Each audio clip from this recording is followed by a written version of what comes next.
Champak one में बंसी कौवा अपनी पत्नी टुनटुनी और बेटी टूनी के साथ रहता था। टूनी का रंग सांवला था, इसलिए सभी उसका मजाक उड़ाते थे। बंसी एक दर्जी था। वो बड़ी मुश्किल से अपने घर का खर्च चला पाता था। धीरे धीरे टूनी बड़ी हो गई। एक दिन टुनटुनी की मौसी उससे मिलने उसके घर आती है। अरे ओ टुनटुनी, तेरी बेटी में तो सारे गुण हैं, पर इसका रंग इतना सांवला है कि इसके लिए कोई अच्छा रिश्ता मिलना बहुत मुश्किल है। हाँ मौसी, इसी बात का तो रोना है। अगर मेरी टूनी गोरी होती तो अब तक इसका ब्याह हो चुका होता। कई रिश्ते आए, पर इसका सांवला रंग देखकर सबने मना कर दिया।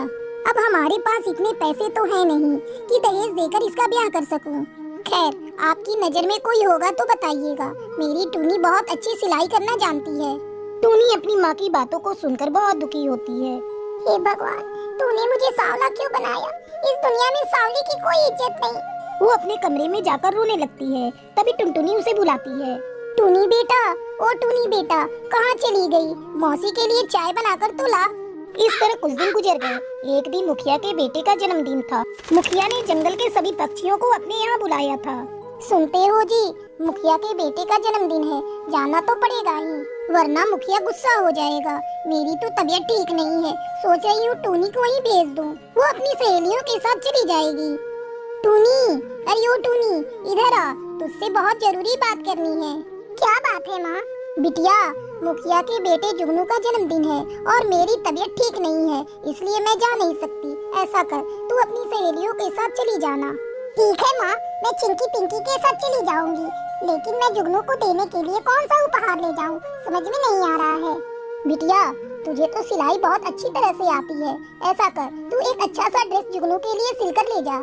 हाँ माँ, ये ठीक रहेगा। मैं अभी से ड्रेस सिलना शुरू कर देती हूँ। ठीक है, जन्मदिन तो कल है, कल तक सिलकर तैयार हो जाएगा। टूनी दिन भर मेहनत करके सुंदर सा ड्रेस सिलकर जुगनू के लिए तैयार कर देती है और अगले दिन उसे लेकर जुगनू के घर जाती है। लेकिन अपने सांवले रंग की वजह से वो जुगनू को उपहार दे नहीं पाती। मैं ये ड्रेस चुपके से जुगनू जी के कमरे में रखकर चली जाती हूँ। अगर उन्होंने मेरे सांवले रंग को देख लिया तो खामखा गुस्सा करेंगे। मैं नहीं चाहती उनका जन्मदिन मेरी वजह से खराब हो। टूनी जैसे ही ड्रेस रखने के लिए जुगनू के कमरे में जाती है, जुगनू उसे देख लेता है। तुम कौन हो और मेरे कमरे में क्या कर रही हो, और तुम्हारे हाथ में ये क्या है? मैं टूनी हूँ। मैंने आपको उपहार देने के लिए अपने हाथों से ये ड्रेस सिला था। अपने सांवले रंग की वजह से आपसे मिलना नहीं चाहती थी, इसलिए चुपके से ये ड्रेस रखकर जा रही थी। ये ड्रेस तो बहुत सुंदर है। फिर टूनी वहाँ से चली जाती है। अभी कुछ ही दिन बीते थे कि एक दिन मुखिया टूनी के घर आता है। भाई बंसी, मेरे बेटे को तुम्हारी बेटी बहुत पसंद है। वो तुम्हारी बेटी से शादी करना चाहता है। ये तो मेरा सौभाग्य है मुखिया जी, जो मेरी बेटी आपके घर जाएगी। इस तरह टूनी की शादी धूमधाम से मुखिया के बेटे जुगनू से हो जाती है और टूनी अपने ससुराल चली जाती है। फिर वो खुशी खुशी अपने ससुराल में रहने लगती है।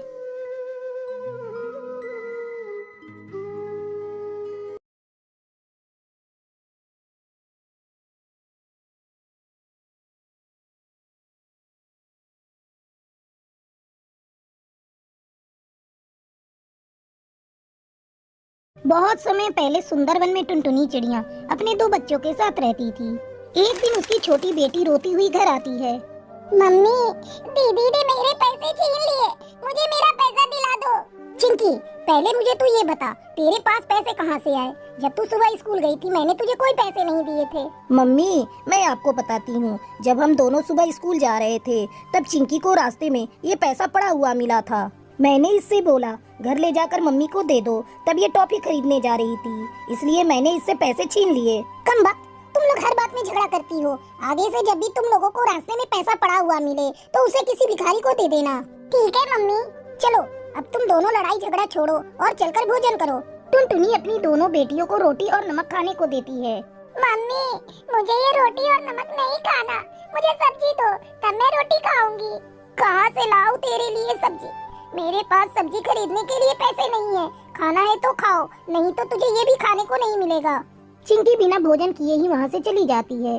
शाम को जब रामू कबूतर घर आता है तो टुनटुनी उससे चिंकी की शिकायत करती है। क्या हुआ जी, आज भी आपको कोई काम नहीं मिला? बच्चे कई दिनों से रोटी और नमक खाते खाते उब गए हैं। अब तो चिंकी ने भी खाना बंद कर दिया है। मैं भी कितना अभागा हूँ टुनटुनी, अपने बच्चों को 2 वक्त का भरपेट भोजन भी नहीं करा सकता। मैंने कभी नहीं सोचा था कि मुझे ये दिन भी देखना पड़ेगा। तभी चिंकी वहाँ आती है। चिंकी बेटा, तुम्हारी माँ बता रही है आज तुमने भोजन नहीं किया। पापा, मुझसे रोटी और नमक नहीं खाया जाता। आप मेरे लिए जलेबी लेकर आना, फिर मैं रोटी खाऊंगी। ठीक है मेरी गुड़िया, मैं कल तेरे लिए जलेबी ला दूंगा। ऐसा कब तक चलेगा जी? बच्चों को कब तक तुम झूठी दिलासा देते रहोगे? बस कुछ ही दिनों की बात है टुनटुनी, जैसे ही मुझे काम मिलेगा सब कुछ ठीक हो जाएगा। अगले दिन रामू अपने दोस्त गोलू कौवा के पास जाता है। भाई गोलू, अगर तेरे पास मेरे लिए कोई काम हो तो बता, आजकल मैं बहुत मुसीबत में हूँ। अरे यार, तूने आने में देर कर दी। मैंने एक पक्षी को कल ही काम पर रख लिया। फिर कोई काम होगा तो मैं तुझे बताऊंगा। तब तक ये कुछ रुपए रख ले और घर जा। गोलू अपने दोस्त रामू को कुछ रुपए देकर उससे अपना पीछा छुड़ा लिया। इस तरह कई दिन गुजर जाते हैं। एक दिन टुनटुनी की सहेली टूनी उसके घर आती है। आजकल तूने मुझसे मिलना जुलना छोड़ दिया है। ये ले मशरूम, मैंने मशरूम की खेती शुरू की है। सोचा इसी बहाने तुझसे मिल भी लूंगी और मशरूम भी दे दूंगी। मैं तो कहती हूँ तू भी मशरूम की खेती करना शुरू कर दे, बहुत प्रॉफिट है इसमें। और तो और इसमें खेत की भी कोई जरूरत नहीं, तुम एक कमरे में मशरूम की खेती कर सकती हो। बाजार में इसकी बहुत डिमांड है। टुनटुनी अपनी सहेली टूनी की बातों को मानकर मशरूम की खेती करना शुरू करती है। जल्दी ही उसके मशरूम तैयार हो जाते हैं। फिर टुनटुनी उसे तोड़कर बाजार में बेच देती है। अपनी पहली कमाई को देखकर टुनटुनी की आंखों में आंसू आ जाते हैं। देख रहे हो जी, मशरूम की पहली फसल बेचकर हमें कितनी कमाई हुई है। अपने गरीबी के दिन कट गए। हमारे बच्चों को अब रोटी और नमक खाना नहीं पड़ेगा। इस तरह टुनटुनी मशरूम की खेती करके खुशी खुशी अपने परिवार के साथ रहने लगी।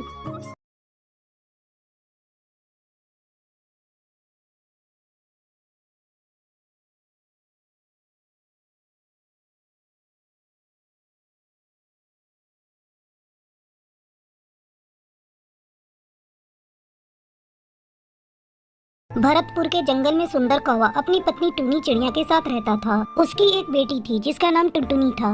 एक दिन टुनटुनी अपने स्कूल से खुश होकर घर आती है। माँ, पिताजी, ये देखिए मेरा रिजल्ट। मैं 8वीं कक्षा में फर्स्ट आई हूँ। मेरी टीचर ने मुझसे कहा है कि मैं शहर के किसी अच्छे स्कूल में आगे की पढ़ाई के लिए दाखिला ले लूँ। पिताजी, आप मेरा एडमिशन शहर के स्कूल में करा देंगे ना? मैं खूब पढ़ना चाहती हूँ और आप दोनों का नाम रोशन करना चाहती हूँ।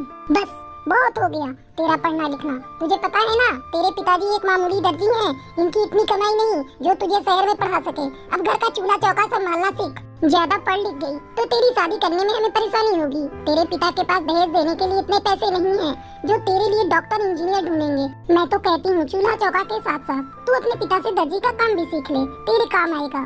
माँ, पिताजी ने तो कभी मुझे पढ़ने से नहीं रोका, फिर तुम मुझे क्यों रोक रही हो? अब ज्यादा मुझसे बहस मत कर, जा जाकर हाथ मुंह धो ले और भोजन कर ले। इतना कहकर टूनी चिड़िया अपने पति के साथ वहाँ से चली जाती है। टूनी चिड़िया अगले दिन से टुनटुनी का स्कूल जाना बंद कर देती है और उसे घर के काम काज में लगा देती है। सुन रे टुनटुनी, आज से घर का काम काज तुझे करना है। मैं अपनी सहेली रंगीली के घर जा रही हूँ, रात तक लौटूंगी, तब तक तू खाना बनाकर तैयार कर देना। सुनते हो जी, कहाँ हो? जल्दी से तैयार हो जाओ, आज मेरी सहेली रंगीली के घर जाना है। इस तरह कुछ महीने गुजर जाते हैं। टुनटुनी घर का सारा कामकाज और सिलाई का काम सीख लेती है। मोहल्ले के कई बच्चे टुनटुनी से डिजाइनर कपड़े सिलवाने के लिए आने लगते हैं।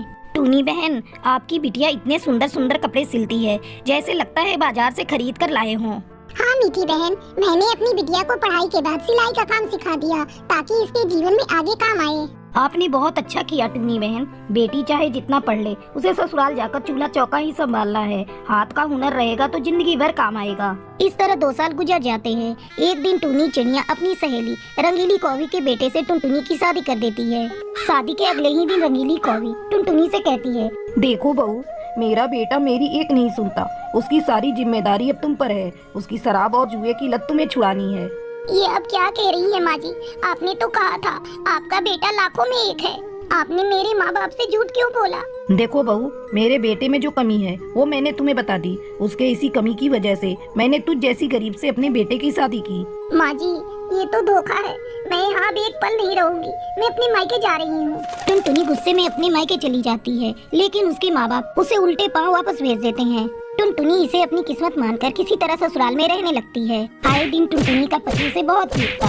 धीरे धीरे समय गुजरने लगता है और टुनटुनी एक बेटी की माँ बन जाती है।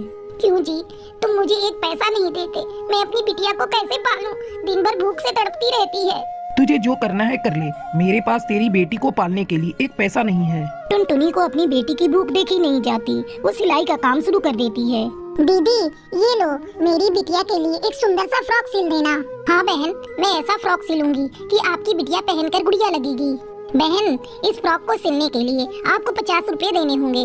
इस तरह टुनटुनी चिड़िया मोहल्ले के पक्षियों के कपड़े सिलकर अपनी बेटी को पालने लगी और खुशी खुशी रहने लगी।